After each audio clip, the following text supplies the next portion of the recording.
প্রিয় দর্শক, আসসালামু আলাইকুম। তো দর্শক, যাকে দেখতে পাচ্ছেন, তো তার নাম হচ্ছে রূপামণি। রূপামণির বিয়ে শাদী হয়নি। রূপামণি থাকে ভাই ভাবির কাছে।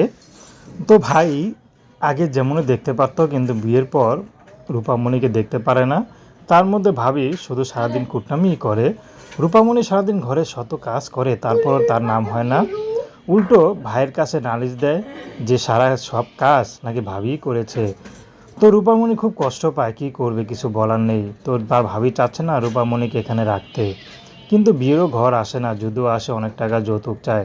তখন তার ভাবি আরও খেপে যায়, বলে ভালো ছেলে দরকার কি, যে কোনো একটা রাস্তা ছেলের হাতে তুলে দিলেই তো হয়, আপদটা বিদায় হয়। রূপামণি খুব কষ্ট লাগে। তো রূপামণি এখন ইউটিউবে এসেছেন, যদি ভালো একটা মানুষ পায় তাহলে এখান থেকে চলে যাবে। তার কোনো টাকা পয়সা লাগবে না, শুধু একটা ভালো মনের মানুষ হলেই হবে, সে যেমনই হোক না কেন। তো রূপামণির পড়াশোনা বেশি করতে পারেনি, অভাবের সংসার। তো প্রেম ভালোবাসা বিয়ে শাদী করা আপনাদের ব্যক্তিগত ব্যাপার। আসসালামু আলাইকুম।